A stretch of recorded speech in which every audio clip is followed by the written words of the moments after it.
Bem-vindos a mais uma edição do Medical Talks. Continuamos aqui gravando, mas sem deixar de levar a informação dos nossos expositores e parceiros para vocês. Hoje eu estou aqui com o Guilherme da Arjo. Queria primeiro dar as boas-vindas para o Guilherme e vou pedir para o Guilherme apresentar um pouquinho a história da empresa Arjo e depois falar o que ele faz lá para a gente. Bem-vindo, Guilherme. Obrigado, Malu. Boa tarde a todos, né? Então, começando pela história da Arjo, aí é uma história bem legal, né? A Arjo está desde 1957 no mercado, né? Ela foi fundada pelo Arne Johansson, né? É até daí que vem o nome Arjo também, que é as iniciais do nome e do sobrenome dele. O J ele tem som de I na Suécia, né? Então Arne Johansson. Em 1957 ele fundou a companhia. Principalmente porque ele tinha algumas pessoas da família dele, né, especialmente a esposa dele, que tinha alguns problemas de mobilidade, e ele criou alguns equipamentos para ajudar, algumas soluções para ajudar ela nessa parte de reabilitação e de mobilização também. E ele percebeu que esses produtos eles tinham um potencial, que eles tinham uma função interessante para ajudar outras pessoas que não eram da família dele também, e ele foi expandindo esse mercado. Né, até que 3 anos depois, em 1960, ele expandiu a empresa para outros países da Europa e também para os Estados Unidos. Enfim, ele foi caminhando, né, até que em 1995 o grupo Getinge, né, que é até um grupo bem conhecido, também sueco, ele adquiriu a empresa, né, então a Arjo ficou integrada dentro do grupo Getinge junto com a Maquet, que é uma outra empresa também bastante conhecida, e a Arjo foi adquirindo algumas outras companhias também, né. Em 2000 ela adquiriu uma empresa inglesa chamada Huntley, até por isso, né, a Arjo muitas vezes é conhecida por Arjo Huntley, por conta dessa empresa inglesa que a Arjo adquiriu no ano 2000. E por uma questão estratégica, não só do Brasil, mas global, a empresa, em 2017, ela fez um spin-off do grupo Getinge, né? Então, ela deixou de fazer parte do grupo para ser uma empresa totalmente independente, né? Com CNPJ diferente, com estrutura diferente, com pessoas diferentes, justamente porque as duas empresas tinham portfólios muito grandes, né? Então, elas tinham potenciais únicos ali, cada uma, para seguir o seu caminho. Então, desde 1957, a Arjo está no mercado. Hoje ela tem quase 7 mil funcionários, está presente em mais de 100 países. A gente tem 6 fábricas espalhadas pelo mundo, né? As principais são China, Polônia e também Canadá, tá? Essas são as nossas principais. E, bom, eu estou na Arjo desde 2017, quando a Arjo ainda fazia parte do grupo Getinge, mas dentro do grupo eu já trabalhava com os produtos Arjo, né? E hoje eu sou coordenador de marketing e vendas desde do ano passado, responsável não só para o Brasil, mas também pela região América Latina. Essa é mais ou menos um resumo da Arjo aí no Brasil. Ô Guilherme, e é engraçado, né? A gente estava conversando aqui um pouquinho antes sobre a pandemia e como as empresas têm que se adaptar, mas nem sempre, quando uma empresa é grande, a gente sabe que ela é estável, ela sempre continua no mesmo caminho. Isso é importante a gente falar aqui. A gente tem muito empresário que assiste a gente, se tiver que corrigir no meio do caminho, dá para corrigir e voltar melhor, né? Você contando que quando você teve a separação da Arjo, teve o spin-off, isso foi mais positivo para as duas continuaram cada uma no seu caminho, mas de uma forma mais positiva.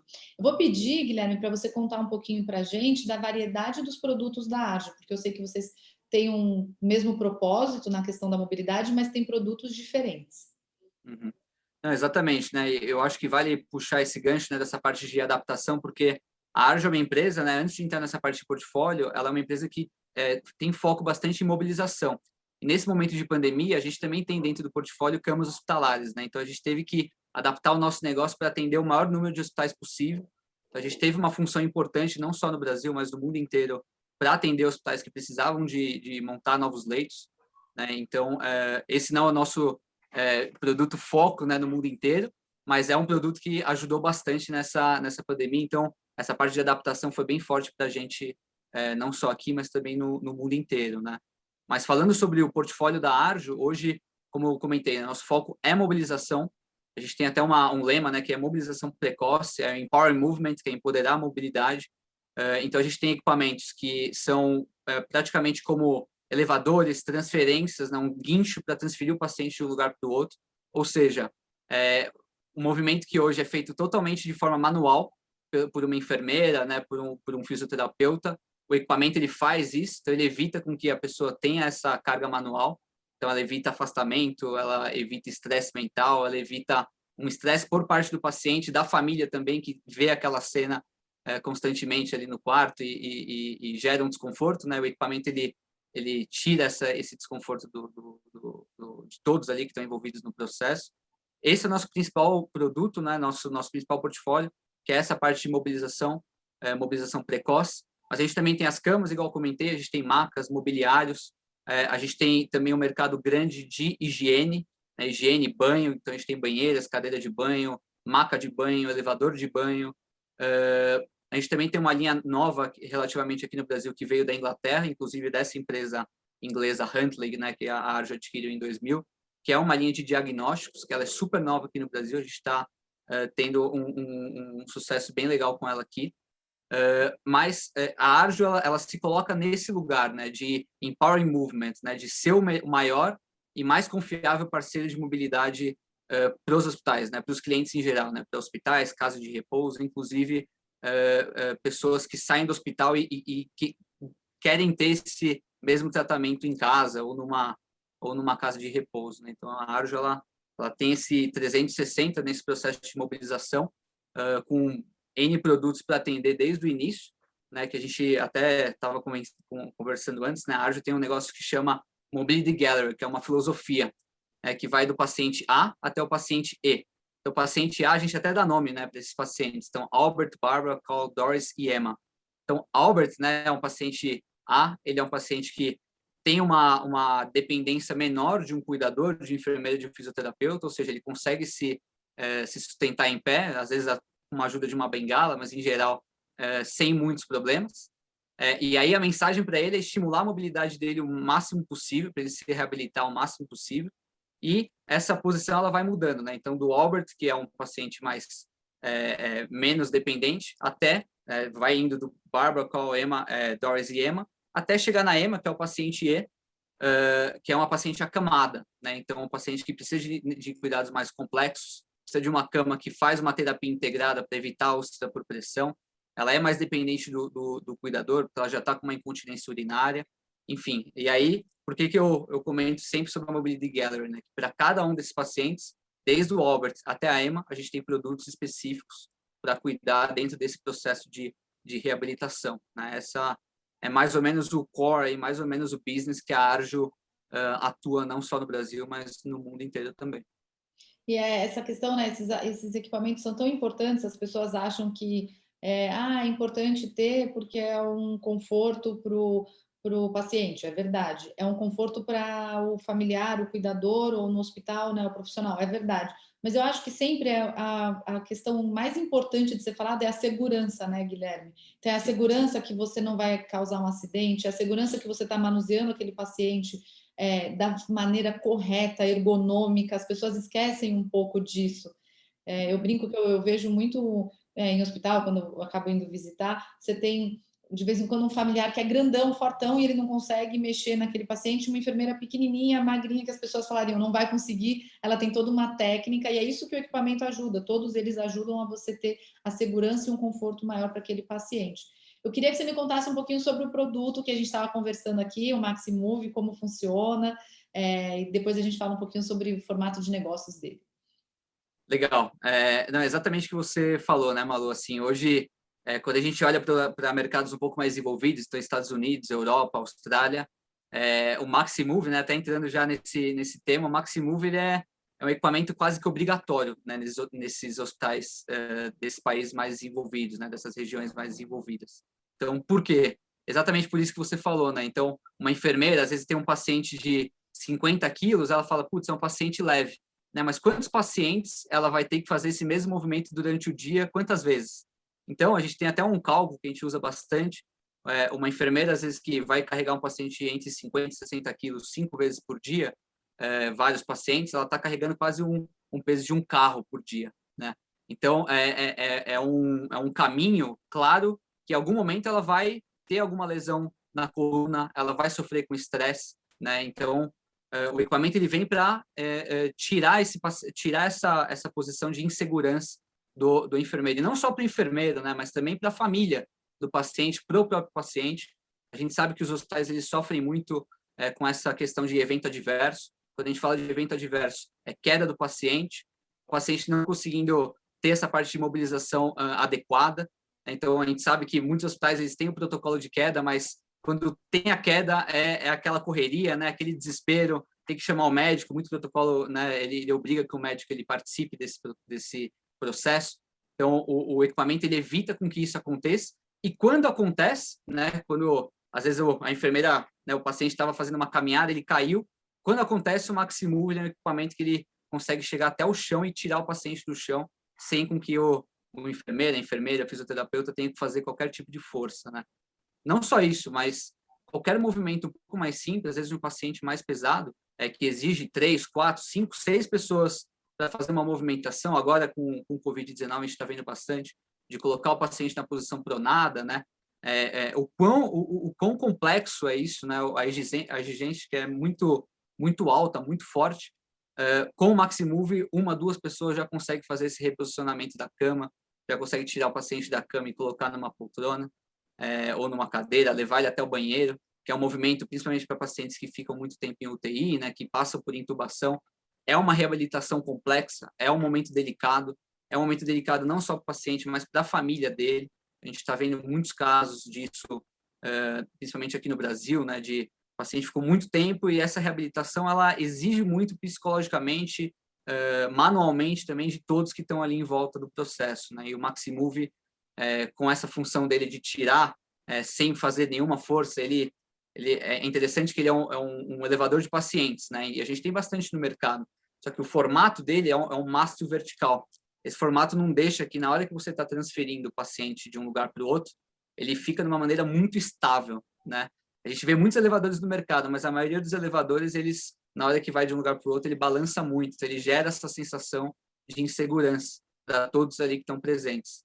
E o Maximove ele é o contrário disso, né? Ele gera muita segurança, ele aguenta até 227 quilos, enfim, é um equipamento 3 em 1, né? Ele consegue transferir o paciente sentado, deitado, dependendo da mobilidade, ele troca o suporte, consegue colocar uma jaqueta e treinar a caminhada com o paciente que está já numa fase mais avançada da reabilitação. Então, além da pesagem, né, que a gente sabe que é um momento delicado também, principalmente para pacientes com mobilidade muito reduzida.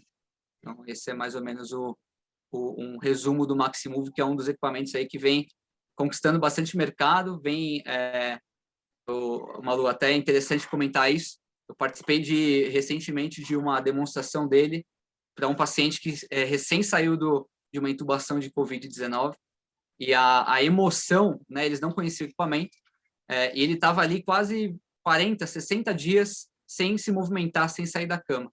A gente levou o Maximove até o beira-leito, né, perto dele, conseguiu levantar ele e colocar ele numa cadeira de banho, que já foi um negócio, né, uma evolução absurda para o status que ele estava ali anteriormente. E a emoção, né, nos olhos das pessoas ali que estão vendo, do familiar, dele mesmo, é um negócio que não tem preço, né? É uma emoção muito grande ele fazer um movimento que, sem o Maximove, ele demoraria muito mais dias, semanas para fazer, né? Então, é realmente um produto bem legal que vem conquistando bastante espaço aqui no mercado brasileiro. Eu acho tão bonito, né, quando a gente vê o paciente usufruindo e tendo essa relação emocional com o equipamento, porque realmente, você imagina, você ficou entubado, você ficou numa situação muito debilitado e a gente sabe que a recuperação ela demora muito, né? A gente tem visto tantos casos de pessoas mesmo em casa com muito cansaço, muita dificuldade e a reabilitação ela tem que ser feita para você conseguir uma melhora rápida. Me fala uma coisa, Guilherme. A gente estava conversando aqui um pouco antes sobre modelo de negócios, né? Então, hospitais normalmente compram o equipamento, mas também existe uma parte que pode ser locado. Explica um pouquinho melhor isso para a gente, porque eu acho que isso faz muita diferença para as clínicas de deshospitalização. A gente é um mercado relativamente novo no Brasil, na Europa e nos Estados Unidos já bem mais antigo, mas é um mercado que tem crescido rapidamente aqui no Brasil. E a gente sabe que as clínicas de deshospitalização nem sempre têm uma verba para comprar para todos os seus leitos, todos os quartos. E aí eu queria que você explicasse aqui para quem está assistindo a gente, se eu sou uma clínica de deshospitalização, não tenho, né, como fazer um investimento inicial muito grande, quais são os modelos de negócios para adquirir os equipamentos? Tá, legal. Eu acho que antes de a gente entrar nesse ponto, acho que é importante comentar que que o mercado ele passou por uma evolução muito rápida, né? A gente sabia que isso ia acontecer, que essa deshospitalização, a clínica de reabilitação aqui no Brasil, ela vinha num crescimento interessante, mas nos últimos meses foi um crescimento exponencial. É até interessante que em março do ano passado, esses equipamentos eles tiveram um boom de vendas muito forte, mas ele era vendido, porque os hospitais eles não sabiam quanto tempo, né? Eles falando, putz, essa tecnologia, a gente sabe que é uma tecnologia muito boa, então vamos comprar, né? A gente pode ficar com esse equipamento aqui. Mas, partindo dos meses, com esse novo pico da pandemia, gerou muita dúvida nos hospitais e nas clínicas, né? Então, o mercado de locação, ele ganhou muito espaço nesse ponto. Os hospitais já não sabem mais quanto tempo eles vão ficar com os produtos, né? Então, falando dessas clínicas de deshospitalização, Instituto de Longa Permanência, eles não sabem quanto tempo eles vão ter essa demanda de pacientes que eles estão tendo hoje. Então, esse mercado de locação, ele cresceu muito. E geralmente ele tem algumas modalidades, né? Então, alguns grandes hospitais de São Paulo, eles têm, de São Paulo e também do Brasil, América Latina, eles têm algumas parcerias com algumas clínicas de deshospitalização e clínicas de longa permanência, e essa clínica faz esse intermédio entre o paciente que estava no hospital, recebeu alta e precisa de um equipamento parecido com o que ele usava no hospital. Mas também a gente recebe muita demanda, principalmente por ser um produto de hospital premium, de pacientes que saem do hospital, conseguem o nosso contato via o próprio hospital e entram em contato com a gente direto para fazer a locação, para fazer até a aquisição desses produtos, para ter esse mesmo cuidado que eles vinham tendo no hospital. E a gente sabe que com essa falta de leitos, né, nos hospitais, principalmente no pico máximo aí da pandemia, os hospitais precisavam girar os leitos, então eles precisavam dar uma alta um pouco mais precoce para o paciente, mas não poderiam deixar eles sem essa assistência que eles davam dentro do hospital. Então, isso contribuiu para que esse mercado se desenvolvesse muito em poucos meses, né? Então, hoje, se uma clínica de deshospitalização, uma clínica de longa permanência precisar de um produto igual ao nosso, ela pode entrar em contato com a gente, entrar em contato com os hospitais e comprar ou alugar mesmo o equipamento. Tem até algumas clínicas que compram uma série de equipamentos, né? Então, eles compram algumas unidades, uma quantidade um pouco mais significativa, e ela mesma pode locar também para clientes próprios dessa clínica, né? Então, tem várias modalidades aí possíveis, é um mercado novo no Brasil, então tem várias, ele é um mercado que ele proporciona muita criatividade também para a gente conseguir circular esse momento que a gente está passando agora. E nada melhor, né, para o paciente que volta para casa para continuar o processo de reabilitação, de já ir com o equipamento que ele está acostumado na clínica. É óbvio que se é uma situação temporária, e a gente sempre espera que seja, não tem por que aquela pessoa comprar, né? Então, é muito do sistema que usa nos Estados Unidos e na Europa. Você loca pelo período que você precisa e devolve para a instituição de saúde onde você estava antes. Eu acredito muito nesse modelo. Eu acho que é um modelo, além de ser, eu acho que rentável, para a instituição de saúde, ele é econômico para o paciente, e eu gosto muito do não desperdício, né, Guilherme? Porque as pessoas, por mais que você tenha muito dinheiro, você comprar uma coisa que depois fique na sua casa ali jogada, que você não vai usar, eu acredito nessa parte de economia circular mesmo.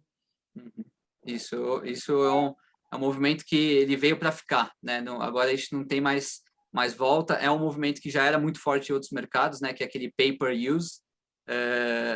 Então, é um mercado que a Arjo está se encaixando, é um mercado que outras empresas também estão fazendo com que ele se desenvolva muito rápido. Então, eu acho que é um segmento que ele veio para ficar assim aqui no Brasil. Olha, queria te agradecer, deixar o convite para quem está assistindo a gente entrar em contato com a Arjo para descobrir os produtos da Arjo, como que pode, né, conhecer, mesmo na época da pandemia, eu sei que vocês estão visitando o cliente pode visitar vocês também, então vou deixar aqui no final, a gente sempre coloca o contato de vocês. Queria te agradecer, Guilherme, e falar que eu não vejo a hora da gente ter a nossa feira presencial para as pessoas irem, testarem os produtos lá e a gente poder todo mundo se encontrar pessoalmente. Muito obrigada, viu? Eu que agradeço o convite, Malu, muito obrigado e espero que a gente volte em breve e consiga participar da feira aí da melhor maneira possível. Muito obrigado, viu? Obrigado você. Visitem o site da Arjo para ver as novidades e toda a linha de produtos deles. Muito obrigada. Obrigado.